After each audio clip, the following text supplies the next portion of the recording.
सच्चिदानन्दरूपाय विश्वोत्पत्त्यादिहेतवे तापत्रय विनाशाय श्रीकृष्णाय वयं नुमः। कृष्णं नारायणं वन्दे कृष्णं वन्दे व्रजप्रियम् कृष्णं द्वैपायनं वन्दे कृष्णं वन्दे वृथास्। आज भागवत कथा में एक कहानी आने वाली है और दुष्यंत जी और ऋषभ जी विशेष रूप से इस कहानी को समझने का प्रयास करिएगा। अमित जी के लिए तो अभी इतना महत्वपूर्ण नहीं रह गई ये कहानी, लेकिन ऋषभ जी और दुष्यंत जी विशेष रूप से समझिएगा इसको। है मैं पूछूंगा, अभी चर्चा भी करूंगा कि क्या कैसे समझ में आया। ठीक है।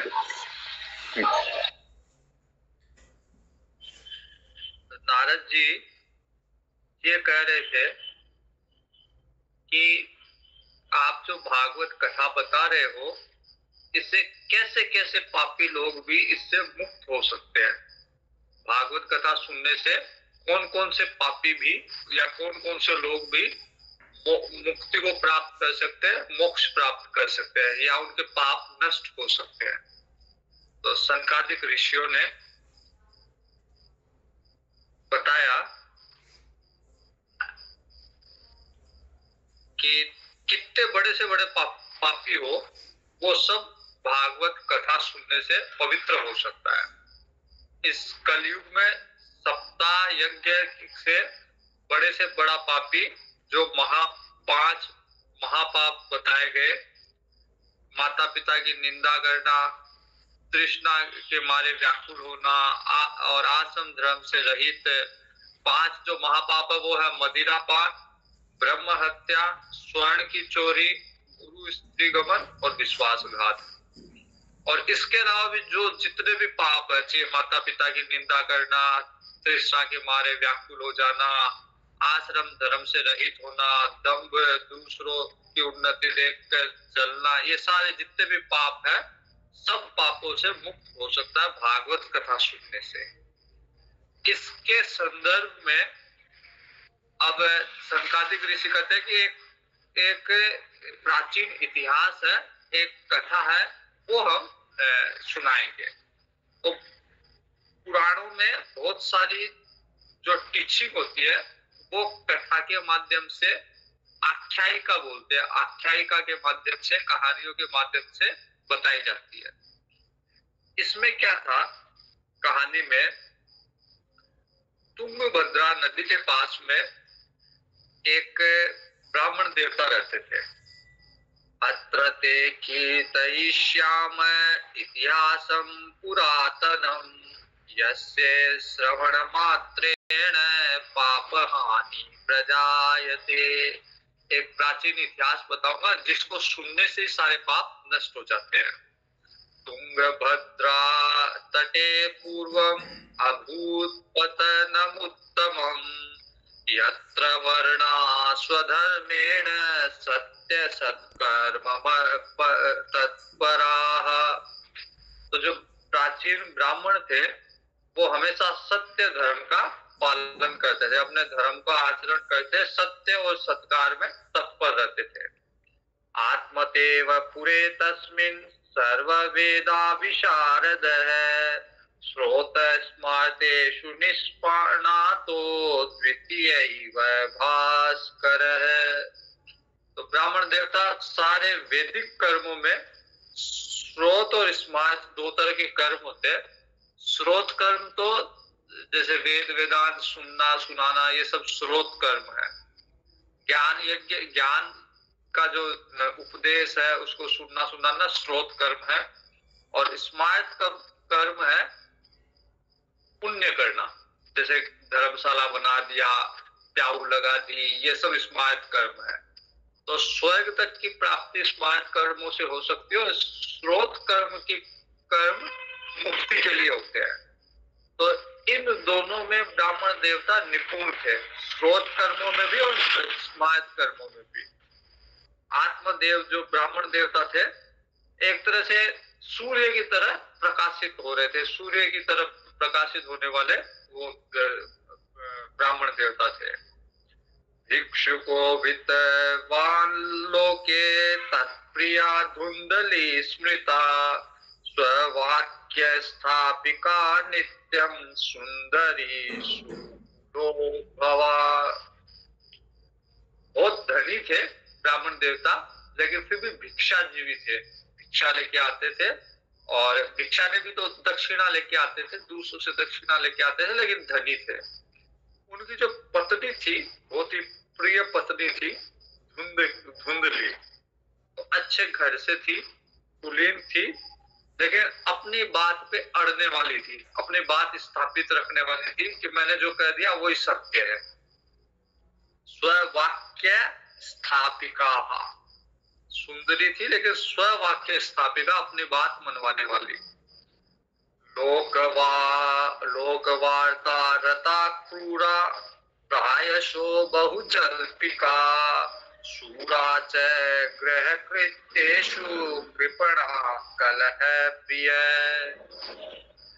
घर के कार्य में निपुण थी, सारे घर के काम आते थे, अच्छे से करती थी, लेकिन एक तो बात बहुत करती थी, कुछ न कुछ बकवाद करती रहती, फालतू की बातें करती रहती थी। और लोगों से बात करने में बहुत सुख मिलता था उसको, बतौरी टाइप में थी। गृह कार्य में निपुण थी लेकिन कंजूस थी और झगड़ालू थी, अगर कोई बात नहीं माने तो फिर झगड़ने लग जाती थी। इस तरह की धुंधली थी। एवं विवशतो प्रेमणा दंपत्यो रम रम रममाणयोः अर्थो कामास्तयोगार्सन सुखाय ग्रहादिकम। तो दंपति का, पति पत्नियों का प्रेम था, प्रेम से घर में रहते थे और विहार करते थे। उनके पास अर्थ की, भोग की, विलास की बहुत सामग्री थी, कोई कमी नहीं थी। पश्चात् धर्मा समारब्धा ताभ्याम संतान हेतवे भूहिरण्यवास्यांसि दीनेभ्यो यक्षते सदा। उनको कोई संतान नहीं थी, घर में बहुत सुख था, पत्नी सुंदर थी, धन था, लेकिन संतान नहीं थी। तो अवस्था जब ढल रही थी तो फिर उन्होंने संतान प्राप्ति के लिए तरह तरह के पुण्य प्रारंभ कर दिए। गरीबों को, दीन दुखियों को खाना खिलाना, गो, पृथ्वी, स्वर्ण, वस्त्र आदि दान करना, ये सारे पुण्य कार्य करने लग गए। धनार्थम धर्म मार्गेण ताभ्याम नीतम तथापि च न पुत्रो नापि वा पुत्री ततश्चिंतातुरो भृशम। बहुत सारा दान दिया, धर्म मार्ग में अपना आधा धन लगा दिया, आधा अपना जितना भी धन था उसका आधे से ज्यादा उन्होंने धर्म मार्ग में लगाया कि इसके प्रभाव से पुत्र हो जाए, लेकिन उनको न पुत्र हुआ न पुत्री हुआ। तो जो ब्राह्मण देवता था, एक दिन वो फ्रस्ट्रेट हो गए, एक दिन वो विषाद में आ गए, निराश हो गए। एकदा द्विजो दुःखात् गृहं त्यक्त्वा वनं गतः।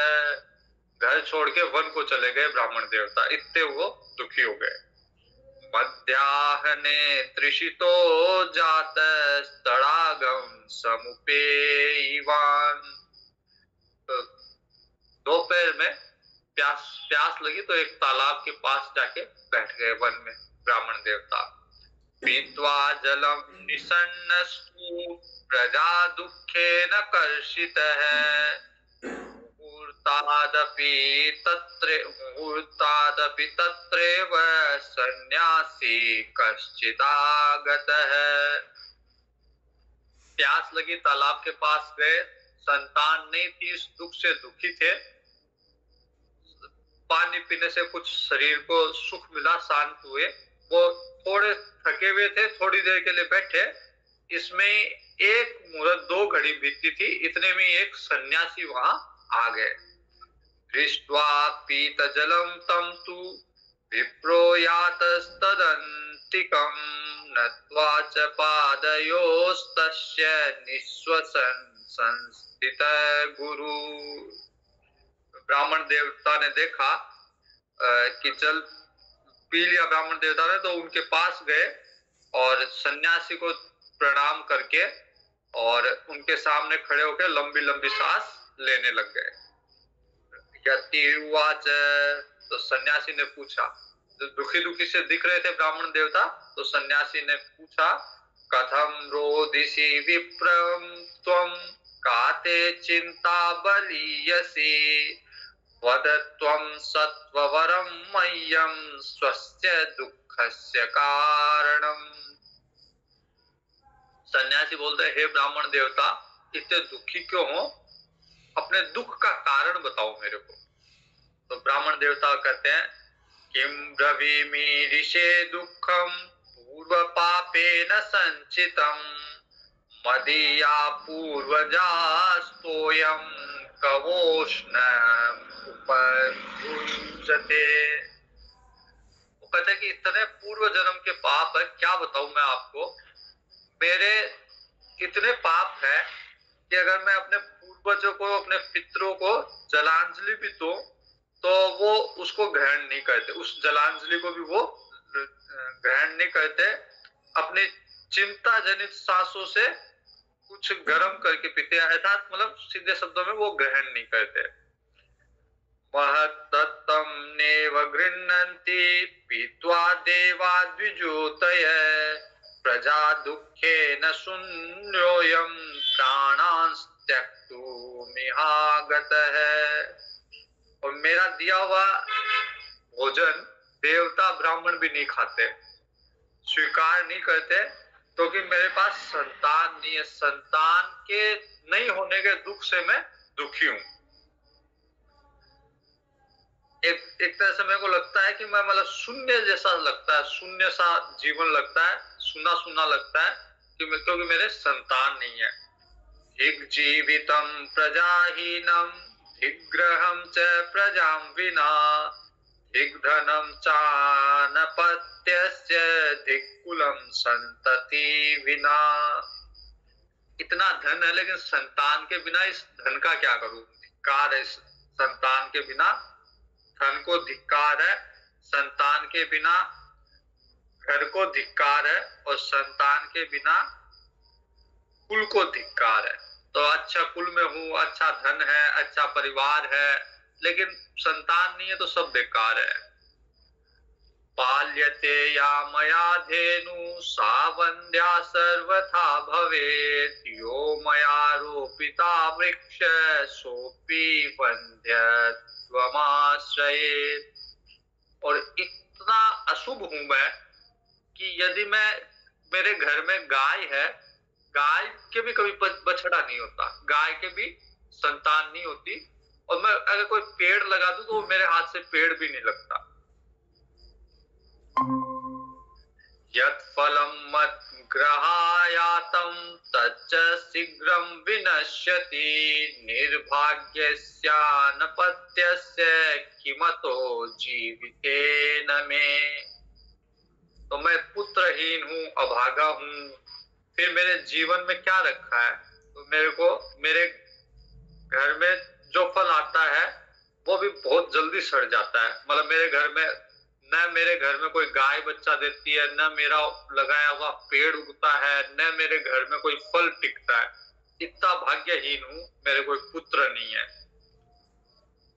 इत्युक्त्वा स रुरोधे चेत् तत्पार्श्वे दुःख पीडितः तदा तस्य यतेश्चित्ते करुणा भूद्गरीयसी। अब वो ब्राह्मण देवता आत्मदेव फूट फूट के रोने लग गया।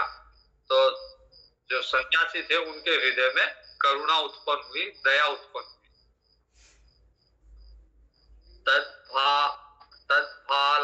तत्फलाक्षरमालां च वाचयामास योगवान् सर्वज्ञात्वा यति पश्चात् विप्रमुच्येत सविस्तरम्। तो ब्राह्मण देवता की जो सन्यासी थे योग वेता थे, योगनिष्ठ थे, उन्होंने ब्राह्मण देवता की ललाट की रेखाएं देखी कि वास्तव में ये इतना भाग्यहीन है क्या, इसके पुत्र की है या नहीं है। वो रेखाएं उनको देख के फिर यति जो थे सन्यासी, वो ब्राह्मण देवता को बताते हैं। ज्ञानम प्रजारूपम बलिष्ठा कर्मणो गति, विवेकम तु समासाध्य त्यज संसार वासना। सन्यासी बोलते हैं, हे ब्राह्मण देवता, इस संसार वासना को छोड़ दो, प्रजा प्राप्ति का मोह त्याग दो, कर्म की गति जो है बड़ी प्रबल है, विवेक का आश्रय लेके संन्यास धर्म धारण करो, संसार की वासना को छोड़ दो, त्याग दो। शृणु विप्रम मया तेज्य प्रारब्धुम तु विलोकिताम, सप्त जन्मावधि तव पुत्रो नेव च नेव च। सन्यासी कहते हैं, ब्राह्मण देवता, मैंने देख लिया तुम्हारे प्रारब्ध में इस जन्म में नहीं, 7 जन्म में भी कोई पुत्र नहीं है, नहीं है, नहीं है। 7 जन्म में कोई पुत्र तुम्हारे प्रारब्ध में नहीं। संतते सगरो दुखम अवापां पुरा यथा, रेमुच्चात् कुटुम्बाशां संन्यासे सर्वथा सुखम। फिर यति सन्यासी बोलते हैं कि राजा सगर, अंग, इनको भी संतान के कारण दुख भोगना पड़ा। राजा सगर थे तो उनके पुत्र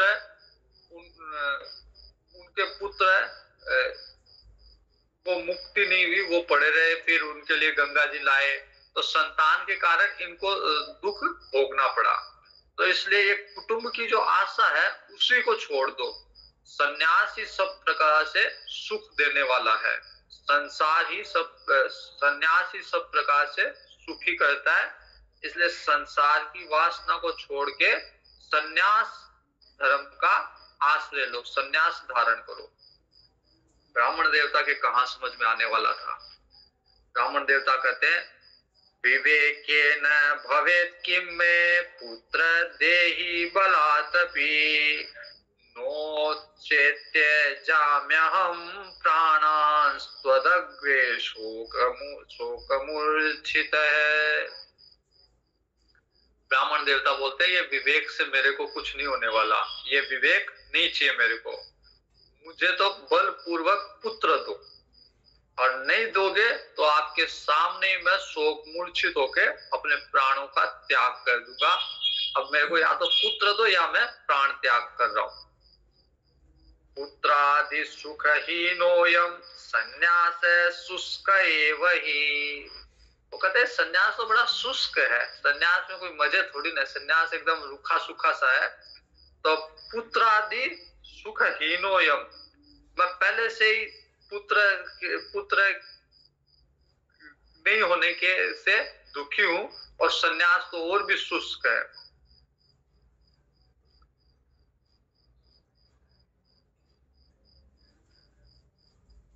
और जिस संन्यास में न पुत्र है न स्त्री है, वो तो शुष्क ही है, उसमें कोई मजा नहीं है। गृहस्थ सरसो लोके पुत्र पोत्रा समन्वित है। और गृहस्थ देखो कितना कितना सरस है, कितना रस है गृहस्थ में, पुत्र भी होते हैं, पौत्र भी होते हैं। तो गृहस्थ आश्रम जो है वो पुत्र पौत्र से भरा भरा रहता है, सरस रहता है। इति विप्राग्रहं दृष्ट्वा प्राब्रवीत् स तपोधन, चित्रकेतुर्गत कष्ट विधि लेख विमार्जनात्। ब्राह्मण के ऐसा आग्रह देखकर सन्यासी ने सोचा कि विधाता के लेख को कौन मिटा सकता है। हट करके एक कथा बाद में आएगी राजा चित्रकेतु की, उनके भी पुत्र नहीं था और उन्होंने भी बलपूर्वक जिद करके सन्यासियों से पुत्र लिया और उसके बाद में उसी की रानी ने उसको जहर दे दिया, सौतेली माँ ने उसको जहर दे दिया। तो चित्रकेतु और दुखी हुआ। तो वापिस से नारद जी, वो ऋषि वापिस से आए, तो नारद जी को उसने कहा कि मैं वापिस से मेरे को पुत्र लाके दो, वही पुत्र चाहिए। नारद जी ने उसके जीव को वापिस बुलाया, तो वो जीव आके बोलता है, वो चित्रकेतु तो बड़ा मोह है चित्रकेतु में, वो तो ये सोचता है कि मेरा पुत्र आ गया। वो जीव बोलता है कि आप कौन हो, वो पहचानता ही नहीं है। तो वो कहता है मैं तेरा पिता हूँ। बोला बहुत जन्म हो गए, कई जन्मों में आप मेरे पिता थे, कई जन्मों में मैं आपका पिता था, किस जन्म की बात कर रहे हो। तो फिर उस चित्रकेतु को ज्ञान प्राप्त हुआ। तो सन्यासी को लगा कि शायद आत्मदेव को भी चित्रकेतु की तरह उस दुख से गुजरना पड़ेगा, तब इसको ज्ञान होगा। तो चित्रकेतु की तरह इसको भी कष्ट भी उठाना पड़ेगा।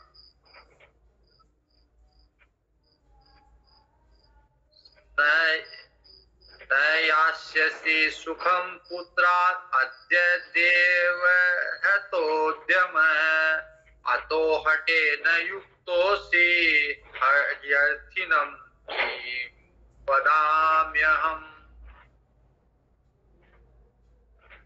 ब्राह्मण देवता बोल रहे हैं कि बड़ा सन्यासी बोल रहे हैं कि ब्राह्मण देवता आपने बड़ा हट कर रखा है, बड़ी जिद कर रखी है, तुम मेरे सामने उपस्थित हो, ऐसी दशा में मैं क्या कहूँ अब तुमको। तुम्हारे नसीब में, तुम्हारे भाग्य में कोई पुत्र है ही नहीं, लेकिन फिर भी तुमने जिद कर रखी है। तस्याग्रहं समालोक्यं फलम एकम सदत्तवान् इदं भक्षय पत्न्या त्वं ततो पुत्र भविष्यति। तो तुमने जिद कर रखी है, तो ये लो फल, इस फल को ले जाके अपनी पत्नी को दे देना। अगर तुम्हारी पत्नी ने ये फल खा लिया तो तुम्हारे निश्चित रूप से पुत्र हो जाएगा। सत्यम सोचम दया दानम एक भक्तम तुभे भोजनम वर्षवधि स्त्रिया कार्यम तेन पुत्रो निर्मल है। और अगर तुम्हारी स्त्री ने सत्य, सोच, दया, दान, एक समय भोजन, इन धर्मों का पालन किया, ये सब नियम रखे, तो फिर बहुत शुद्ध स्वभाव वाला पुत्र होगा तुमको, इसमें कोई संशय नहीं है। एवं उक्त्वा ययो योगी विप्रस्तु गृहमागत पत्न्या पाणो फलं दत्त्वा स्वयं यातस्तु कुत्रचित्। तो योगी महाराज चले गए और ब्राह्मण देवता भी अपने घर आ गए फल लेके, और आके उन्होंने फल अपनी स्त्री को दिया और वो कहीं चले गए। तरुणी कुटिला तस्या सखाग्रे तु च रुरोध है अहो चिंता ममोत्पन्ना फलम चाहम न भक्षये। तो धुंधली जो थी, कुटिल थी और अपने बात को ही रखने वाली थी, अपने को कोई मानने वाली थी, इसलिए अपने कुटिल स्वभाव के कारण वो सारी बात रो रो के अपनी एक सखी को बताती है, अपनी एक सहेली को बताती है कि मुझे बड़ी चिंता हो रही है, मैं ये फल नहीं खाने वाली, इस फल को खा लूंगी तो क्या होगा। फल भक्षेण गर्भ स्यात् गर्भेणोदर वृद्धिता स्वल्प भक्षम ततो शक्ति ग्रह कार्यम कथम भवेत्। अगर ये फल खा लूंगी तो फिर मेरे को गर्भ धारण करना पड़ेगा, मेरा पेट बड़ा हो जाएगा, और फिर कम खाना पड़ेगा, तो मेरे में इतनी शक्ति नहीं रहेगी कि मैं अपना घर का कार्य कर सकूं। देवाधाटी व्रजेत ग्रामे पालयेत गर्भिणो गर्भिणी कथम शुकवन्निवसेत गर्भस्तं पुक्षे कथम उत्सृजेत। और अगर मान लो मैं गर्भवती हुई और गांव में डाकू आ गए, सब तो भाग जाएंगे, मैं भाग नहीं पाऊंगी क्योंकि मेरे गर्भ रहेगा। और अगर मान लो किसी साधु ने दिया है ये फल, तो मेरे गर्भ में अगर सुखदेव जी जैसा कोई आ गया तो वो तो गर्भ से निकलेगा ही नहीं। सुखदेव जी काफी बड़ी उम्र हो गई थी, तब तक 5 वर्ष की अवस्था में भी वो गर्भ से नहीं निकले। उनको डर लग रहा था कि बाहर निकलूंगा माया घेर लेगी, तो अभी मैं सुरक्षित हूँ गर्भ के अंदर। तो ये धुंधली बोलती है कि गर्भ से अगर सुखदेव जी जैसा हो गया तो वो गर्भ से निकलेगा ही नहीं, मैं कितने दिन तक उसको सहन करूंगी, अपने गर्भ में रखूंगी। तिर्यक चेता गतो गर्भ तदा में मरणम भवेत्, प्रसूतो दारुणम दुखम सुकुमारी कथम सहे। और कहीं गर्भ में प्रसव काल के समय अगर मेरा ये गर्भ का शिशु है वो टेढ़ा हो गया तो फिर प्राणों से भी हाथ धोना पड़ेगा, क्योंकि जब सीधा या उल्टा तो निकल जाता है शिशु, अगर टेढ़ा हो गया तो फिर वो निकलता नहीं है गर्भ से, तो फिर मेरे को प्राणों से हाथ धोना पड़ेगा। और प्रसव के समय जो पीड़ा होती है, प्रसव पीड़ा, मैं इतनी सुकुमारी हूं, भला मैं कैसे सहन कर पाऊंगी इतने कष्ट को। तो प्रसूतो दारुणम दुख, बहुत दुख होता है, बहुत पीड़ा होती है। मंदायाम मयि सर्वस्य नांदा संहरते तदा, सत्य शोचादिनी यमो दुराराध्य सदृश्यते। और मैं अगर दुर्बल हो जाऊंगी गर्भ के समय, तो काम करने के लिए मेरे से काम होगा नहीं, फिर मेरी ननद को बुलाना पड़ेगा, और ननद आ जाएगी तो ननद तो सारा घर का माल सारा समेट के ले जाएगी, क्योंकि मैं तो दुर्बल रहूंगी, मैं ध्यान नहीं दे पाऊंगी, और ननद मेरी सारे घर का माल समेट लेगी।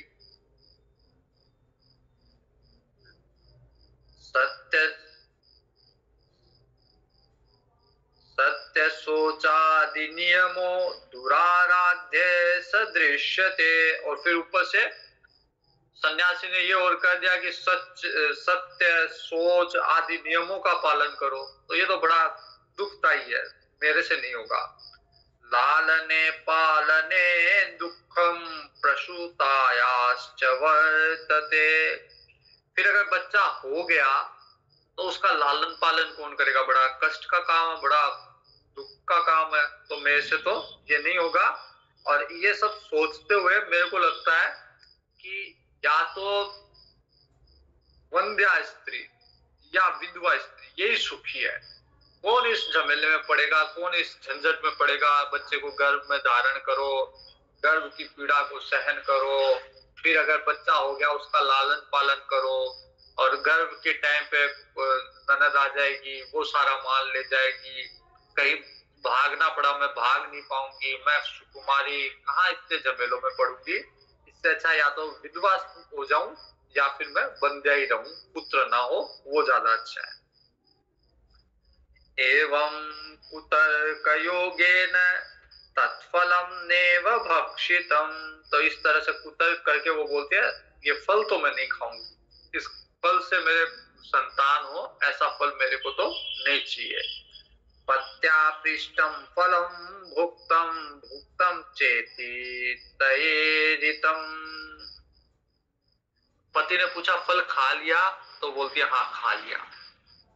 एकदा भगनी तस्यात् गृहं स्वेच्छाया गता, तदग्रे कथितं सर्वं चिन्तये महती ही में। एक बार संयोग से उसकी बहन आ गई, धुंधली की बहन आ गई, और उसने सारी घटना, सारी अपनी चिंता उसको कह दी। दुर्बला तेन दुखेन यनुजे करवाणि किम, साब्रवीन् मम गर्भोस्ति तं दास्यामि प्रसूतितः।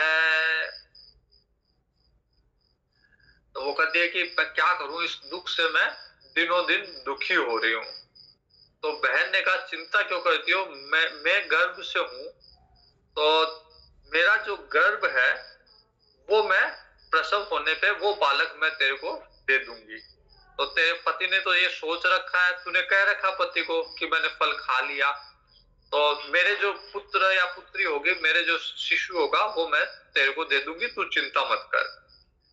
तावत् कालम सगर्भेव गुप्तातिष्ठ गृहे सुखम वित्तम त्वं मत्पतेर्यच्छ स ते दास्यति बालकम। तो तू एक काम कर, गर्भवती का रूप धारण करके गुप्त रूप से घर में रह, और तू मेरे पति को कुछ धन दे दे, ताकि वो ये बच्चा, मेरा जो गर्भ में बच्चा, वो तेरे को दे देगा। तेरा भी काम हो जाएगा, मेरा भी काम, मेरे को भी धन प्राप्त हो जाएगा, मेरे पति को धन प्राप्त हो जाएगा, तो वो ये बच्चा तेरे को दे देगा। और तू तेरे पति को बोल देना कि मैंने फल खा लिया, तूने बोल ही दिया, तो ये बच्चा तू ले लेना। उसको भी समझ में आ गया। षाण्मासिको मृतो बाल इति लोको वदिष्यति। तो मेरे पति को धन मिल जाएगा, फिर हम लोग बोल देंगे कि वो मेरा जो बच्चा होने वाला था वो 6 माह में मर गया, गर्भ के अंदर ही मर गया। तो उसको मैं भी बोल दूंगी कि मेरा बच्चा मर गया, और जो होगा बच्चा वो तेरे को दे दूंगी। तं बालं पोषयिष्यामि नित्यमागत्य ते गृहे। और फिर मैं तेरे घर आती जाती रहूंगी, और उस बालक का पालन पोषण भी मैं ही कर दूंगी, इसलिए तेरे को उसकी भी तेरे को चिंता नहीं रहेगी, उस बालक का पोषण मैं कर दूंगी। बलम बलम अपर्यधेन वे त्वं परीक्षार्थं तु साम्प्रदं तत्ताचरति सर्वं तथैव स्त्री स्वभावतः। और फिर उसने कहा कि वो फल जो तेरे पति ने दिया था, एक काम करते हैं, ये फल किसी गाय को खिला देते हैं, तो कम से कम उस साधु की बात का पता तो चले कि साधु कितना सिद्ध था। तो ये फल गाय को खिलाते थे, गाय के पुत्र होता या नहीं होता वो देखते हैं। तो स्त्री स्वभाव के कारण धुंधली ने वो सारे काम किए जो उसकी बहन ने बताए। अपने आप को गर्भवती बताया, और उसके पति को धन दे दिया, अपनी बहन के पति को, ताकि उसका पुत्र प्राप्त हो सके, और जो फल दिया था ब्राह्मण देवता ने वो गाय को खिला दिया। अथ कालेन स नारी प्रसूता बालकं तदा आनीय जनको बालं रहस्य धुंधलीं ददो। कुछ समय बाद में उस बहन के पुत्र हुआ, और उस पुत्र को वो चुपचाप लाके उसने धुंधली को दे दिया। तया च कथितं भर्त्रे प्रसूत सुखमर्भक लोकस्य सुखमुत्पन्नम् आत्मदेव प्रचोदयात्। और उसने सारे सबको सूचना दे दी कि आत्मदेव के यहाँ पुत्र हुआ है, आत्मदेव के यहाँ बालक हुआ है, ये समाचार सब जगह पहुंच गया। आत्मदेव को बड़ा आनंद हुआ कि मेरे पुत्र हो गया। लोकस्य सुखमुत्पन्नम् आत्मदेव प्रचोदयात् तदोदानं द्विजातिभ्यो जात कर्म विधाय। ब्राह्मणों को खूब दान दिया, और जो जात कर्म संस्कार आदि आत्मदेव ने करवाया। ईतवादित्र घोषो भूत तद्द्वारे मंगलम बहु। और आत्मदेव के द्वार पे अब मंगल गीत वगैरह गाने लग गए। भर्तुर अग्रे ब्रवीत वाक्यम तदन्य स्तनन्य नासति कुचे मम अनन्यस्तन्येन निर्धुग्धा कथम पुष्णामि बालकम। तो धूमधुल्ली ने कहा कि मेरे स्तन में तो दूध नहीं है, और वो आदि अन्य जीव का जो दूध है, मैं इस बालक को किस प्रकार से इसकी पालना करूंगी, गौ के दूध से इसकी पालना कैसे करूंगी। मत्स्वसु प्रसूतामृतो बालस्तु वर्तते तामाकार्य गृहे रक्ष सातेर्भं पोषयिष्यति। फिर उसने कहा कि मेरी बहन के भी तो बालक हुआ और अब मेरी बहन के स्तन में दूध है, तो एक काम करते हैं उसको बुला लेते हैं और वही इस बालक का पालन पोषण कर देगी। आत्मदेव ने मान ली उसकी बात। पतिना तत्कृतं सर्व पुत्र रक्षण हेतवे, पुत्र की रक्षा के लिए आत्मदेव ने धुंधली की सारी बात मान ली और धुंधली की बहन को बुला लिया ताकि वो उस बालक का को दूध ला सके और उसका पालन पोषण कर सके। पुत्रस्य धुंधकारीति नाम मात्रा प्रतिष्ठितम, और धुंधली ने बालक का नाम रखा धुंधकारी। त्रिमासे निर्गते चाथ साधेनु शुशुवेर्भकम सर्वांग सुंदर दिव्यम निर्मलम कनक प्रभम। 3 महीने और बीते और जिस गाय को वो फल खिलाया था उस गाय के अब एक मनुष्य का पुत्र उत्पन्न हुआ। गाय के बछड़ा उत्पन्न नहीं हुआ, बच्चे जैसा पुत्र उत्पन्न हुआ। स्वर्ण सर्वांग सुंदर दिव्य निर्मल सुंदर कांति वाला पुत्र उत्पन्न हुआ गाय के।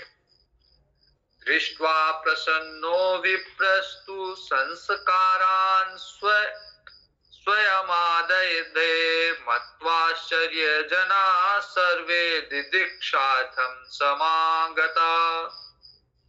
जो ब्राह्मण देवता कहते थे कि मेरे यहाँ तो गाय के भी पुत्र नहीं होता, अब खुद के भी पुत्र हो गया और गाय के भी पुत्र हो गया। तो ब्राह्मण देवता बड़े प्रसन्न हुए, सारे संस्कार किए और लोग उस बालक को, दिव्य बालक को देखने आने लग गए आत्मदेव के यहाँ कि गाय के भी मनुष्य जैसा बालक हुआ है। भाग्योदयो धुना जात आत्मदेवस्य पश्यत धेनवा बाल प्रसूतस्तु देवरूपीति कौतुकम। तो सबको बड़ा आश्चर्य हुआ, सब बोल रहे कि अब तो आत्मदेव का भाग्य उदय हो गया कि गाय के भी पुत्र हुआ, गाय के भी मनुष्य जैसा पुत्र हुआ। न ज्ञातम तद्ग्रहस्य तु केनापि विधियोग गोकर्णं तु संसुतं दृष्ट्वा गोकर्णं नासागरौ। रहस्य को कोई नहीं जान रहा कि कैसे गाय के पुत्र हुआ, मनुष्य जैसा बालक गौ माता के कैसे हुआ, इस रहस्य को किसी को नहीं पता। और वो जो बालक हुआ था उसके कान थे वो गाय की तरह थे, बाकी का शरीर मनुष्य की तरह, लेकिन क्योंकि कान उसके गाय की तरह थे इसलिए उसका नाम रख दिया गोकर्ण। तो जो धुंधली के बहन के पुत्र था उसका नाम तो था धुंधकारी, और गाय के से जो पुत्र उत्पन्न हुआ वो हो गया गोकर्ण। अब ये 2 भाई उत्पन्न हो गए आत्मदेव के। कियत् कालेन तो जातो तरुणो तनयो बुभो। तो दोनों पुत्र जवान हो गए, कुछ काल के बाद में दोनों पुत्र जवान हो गए। गोकर्णम पंडितो ज्ञानी धुंधकारी महाखल। गोकर्ण हुआ पंडित हुआ, ज्ञानी बना, और जो धुंधकारी था महादुष्ट। स्नान सोच क्रियाहीनो दुर्भक्षी क्रोधवर्धित दुष्परिग्रह करता च शव हस्तेन भोजनम।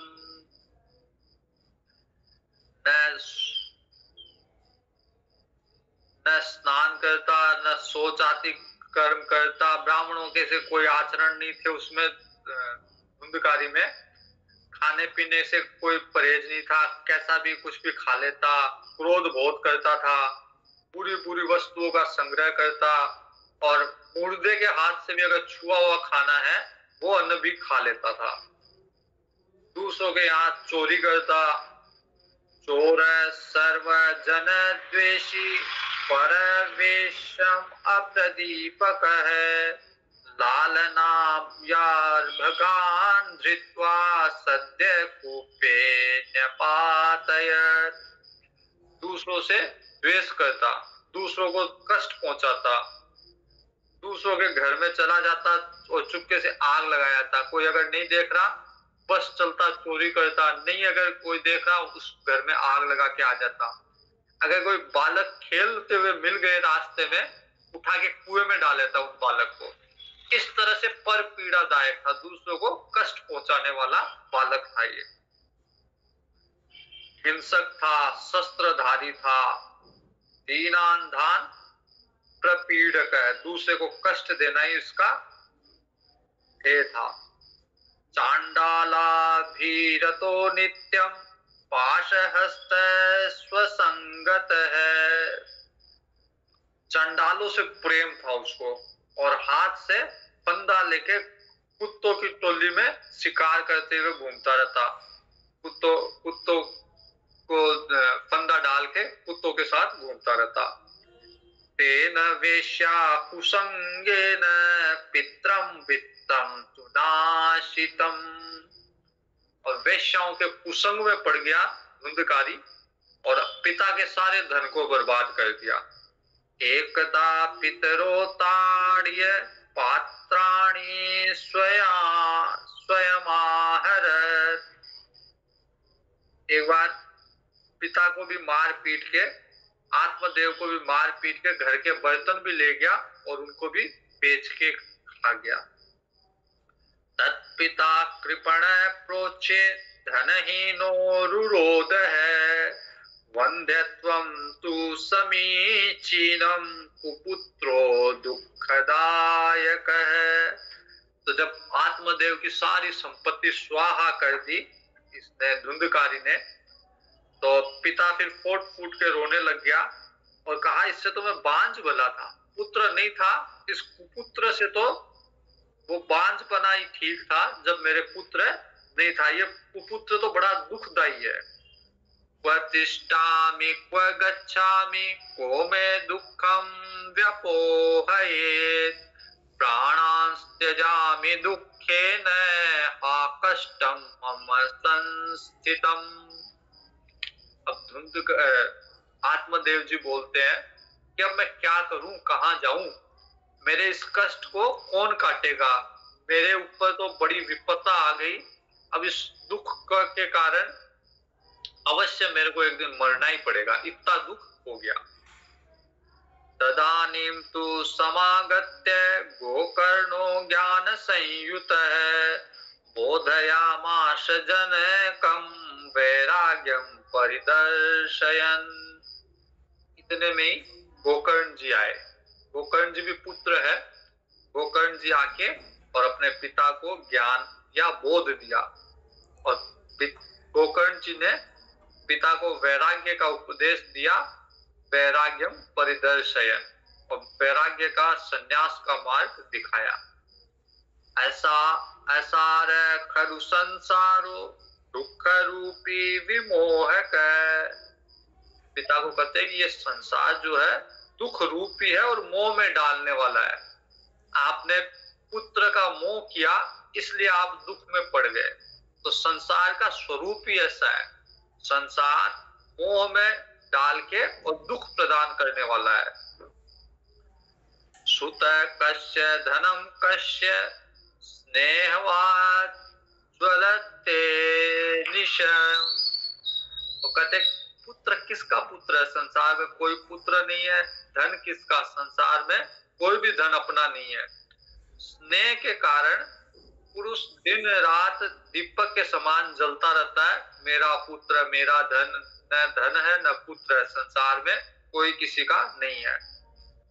न चेन्द्रस्य सुखम किंचित न सुखम चक्रवर्ती न है। संसार में न तो इंद्र को सुख है, अगर इंद्र भी एक लोक स्वर्ग जिसमें सारी सुख सुविधा है, वहां का राजा है, लेकिन उसको भी सुख नहीं है। न चेन्द्रस्य सुखम किंचित सुखम चक्रवर्ती न, और भले ही कोई चक्रवर्ती सम्राट बन जाए इस पृथ्वी का, सुख उसको भी नहीं है। सुखमस्ति विरक्तस्य मुनेर एकांत जीविनः। सुख किसको है संसार में? मुनि को, विरक्त को। जो सन्यासी बन गया वो सुखी है। सुखमस्ति विरक्तस्य मुनेर एकांत जीविनः। जो एकांत में जीवन यापन कर रहा है, मुनि है, चिंतन कर रहा है, मनन कर रहा है, भगवान में जिसका मन लगा हुआ है, वो सुखी है। बाकी कोई सुखी नहीं है संसार में। उच्चा ज्ञानम प्रजारूपम मोहतो नरके गति। गोकर्ण जी कहते हैं ये अज्ञान है कि मेरा पुत्र है, मेरी प्रजा, इस मोह को त्याग दो, क्योंकि ये मोह नरक की तरफ ले जाने वाला है, नरक गति है इसकी। ऊंचा अज्ञान, ये अज्ञान को छोड़ दो, जो प्रजा रूप से मोह है उस अज्ञान को छोड़ दो। निपतिष्यति देहोयं सर्वं त्यक्त्वा वनं व्रज। ये शरीर जो है ये भी नष्ट होने वाला है, इसलिए सब कुछ छोड़ के अब वन में चले जाओ। तद्वाक्यम तु समाकर्ण्यम कंतु काम पिता ब्रवीत। किम कर्तव्यम वनम वने तात तत्वं वद सविस्तरम। गोकर्ण जी का उपदेश सुन के आत्मदेव जी कहते हैं कि ठीक है, वन में जाने के लिए मैं तैयार हूं, लेकिन वन में जाके करूंगा क्या बेटा, ये तो बता। अंधकूपे स्नेह पाशे बद्धे पंगुरहं सठ। कर्मणो पतितो नूनम माम उद्धर दयानिधे।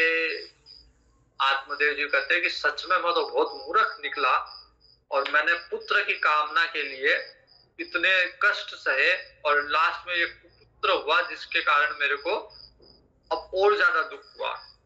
तो मैं वास्तव में मूर्ख हूं, क्योंकि मैंने कर्मवश में पास में बंध गया, पुत्र के मोह में बंध गया, पुत्र के स्नेह में बंध गया, और उसके कारण अपंग हो गया मैं। एक तरह से अपंग की भांति इससे घर रूपी अंधे कुएं में पड़ गया। अब तू दया करके बता, मेरा मार्ग प्रशस्त कर कि मेरे को क्या करना चाहिए वन में जाके। तो गोकर्ण जी कहते हैं, देहे स्थित मांस रुधिरे भीमतिम त्यज त्वं। जाया सुतादिषु सदा ममतां विमुञ्च। ये शरीर जो है हड्डी मांस रुधिर का पिंड है, तो इसमें ये मानना छोड़ दो कि ये मैं हूं। ये मैं नहीं हूं, ये केवल हड्डी है, मांस है, रुधिर है, कफ है, वात है, पीत है। तो ये शरीर का जो ढांचा है वो मैं नहीं हूं, तो इसको मैं मानना छोड़ दो। और इसके आसपास जो है स्त्री है, पुत्र है, पत्नी है, इनसे मोह छोड़ दो। शरीर को मैं मानना छोड़ दो, और स्त्री को, धन को, पुत्र को अपना मानना छोड़ दो। पश्यानिशं जगदितं क्षणभंगनिष्ठं। वैराग्य राग रसिको भव भक्ति निष्ठ। संसार को रात दिन क्षण भंगुर देखो कि संसार नष्ट हो रहा है। कल जो हमारे साथ थे आज नहीं है, तो जो नहीं है इसका मतलब वो उनका भंग हो गया, वो तो क्षण क्षण भंग हो रहा है, क्षण भंगुर है संसार, टिकने वाला नहीं है। ऐसा विचार करो कि संसार जो है रात दिन क्षण भंगुर है। किसी भी वस्तु को स्थायी मत समझ के उसमें राग उत्पन्न नहीं करो। हम किसी पे भी नहीं कह सकते कि ये हमेशा मेरे साथ रहेगा, या तो मैं नहीं रहूंगा जिसको मैं मान रहा हूं ये शरीर, और या वो वस्तु नहीं रहेगी। तो संयोग हमेशा किसी के साथ नहीं रहेगा, सबके साथ वियोग होगा ही होगा। लेकिन हम मोह ममता से कभी उससे वियोग होना चाहते नहीं है। वैराग्य राग रसिको भव भक्ति निष्ठ है। तो इसलिए वैराग्य को धारण करके रसिक हो जाओ, भगवान की भक्ति में लग जाओ।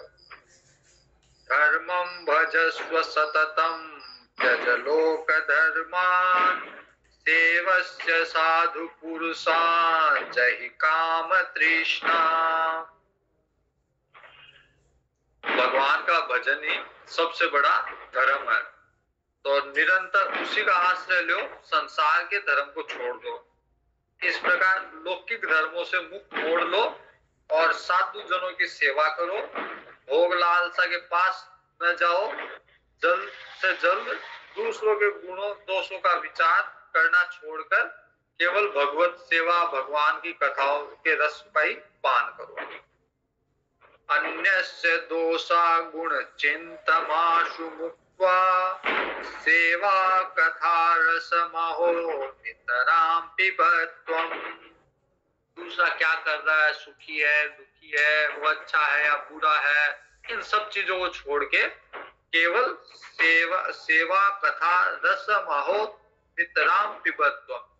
सेवा की और कथा की रस को दूसरों की या तो सेवा करो, वो क्या कर रहा है, कैसा है, उसकी चिंता नहीं करो। या तो सेवा करो, साधुओं की सेवा करो, महापुरुषों की सेवा करो, साधुओं की सेवा करो, संसार की सेवा करो, और या कथा सुनो भगवान। तो सेवा कथा रस महो नितराम पिबत, निरंतर बस उसी को पियो। एवं सुतोक्ति वसतोऽपि गृहं विहाय यातो वनं स्थिरमतिर्गतषष्टिवर्षः युक्तो हरेनुदिनं परिचर्ययासो श्रीकृष्णमापन्नियतं दशमस्य पाठात्। तो इस तरह से गोकर्ण देश से आत्मदेव घर छोड़ के वन में चले गए और 60 वर्ष हो चुके थे उस समय, उनकी आयु 60 वर्ष थी। फिर भी बुद्धि में दृढ़ता थी और दिन रात वहां पे भगवान की सेवा पूजा नियम का पालन करते थे और नित्य भागवत जी के 10वें स्कंद का पाठ करते थे। भगवान कृष्ण को ही प्राप्त हो गए अंतकाल में। तो आत्मदेव जी का तो उद्धार हो गया, लेकिन अभी वो धुंधकारी है, गोकर्ण जी तो है ही है, धुंधकारी बचा हुआ है और धुंधली बची हुई है। तो धुंधली को तो ये धुंधकारी मार देगा, अपनी माँ को तो मार देगा। धुंधकारी का कल्याण कैसा होगा, उसका उद्धार कैसे होगा, ये हम लोग कल देखेंगे। ये कथा और है अभी, जिसमें धुंधकारी गोकर्ण जी कथा सुना के धुंधकारी का कल्याण करेंगे, कल देखेंगे। ओम पूर्णमद पूर्णमिदं पूर्णात् पूर्णमुदच्यते पूर्णस्य पूर्णमादाय पूर्णमेवावशिष्यते। ओम शांति शांति शांति। हरि ओम श्री